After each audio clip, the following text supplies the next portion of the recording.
In the last module, we discussed the all-important content audit of your website. Next, we will focus on the analysis of your content. Content analysis is such a broad and complicated topic that we will discuss the important points of this topic over 3 modules. They are an introduction to content analysis, what do your users want, and competitor analysis.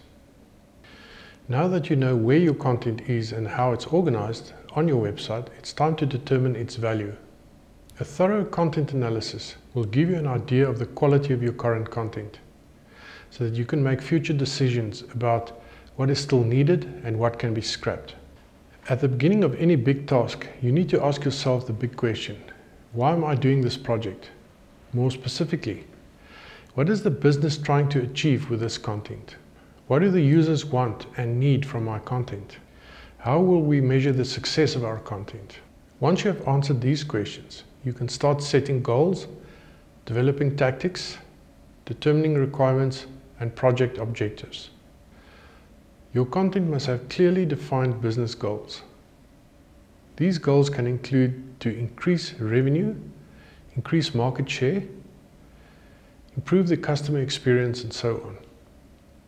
The tactics we are concerned with here are the specific features, functions, or activities that people want to see on the site. The tactics employed on your site are used to keep customers busy. It is meant to entice and inform. Examples include a picture of the CEO, a blog, or up-to-date product description.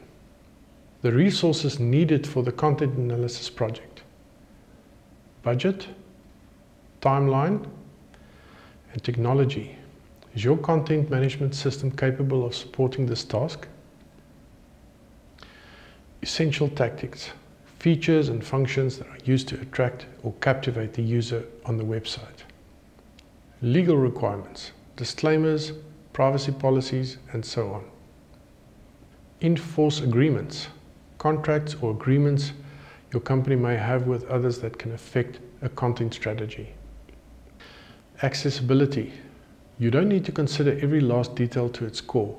These are merely guidelines, and your specific needs should be considered to see whether each requirement is a good fit or not. The project objectives should be specific to the task at hand. Help to accomplish your overall business goals. Take into consideration your project requirements and help you measure and define tactics. What good is a project objective without a way to measure its progress? Therefore, we suggest that you set up a success metric system or project manager. This will help you track the progress of your content analysis objectives. Now that we have the project planning out of the way, it's time to look at the initial process of content analysis. When you're planning your content strategy, you need to first consider how your brand will impact your new website content. You want to get a clear idea of how you want your users to think and feel about you in order to plan accordingly. Here are the steps to follow. Find out what your audience thinks about your organization and what they expect from you. If you would like the consumer's perceptions to change, you should consider how to change them. Identify your organization's competitive advantages and positive, unique qualities. Create a plan to improve the user's perceptions by focusing on your key strengths.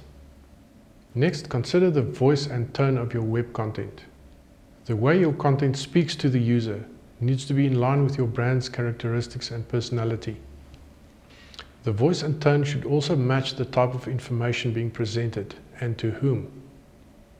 Finally, you need to think about what you want the users to know about your company, your brand, and your dealings. Next week, we'll take a look at how to establish what people would like to see on your website, as well as competitor analysis.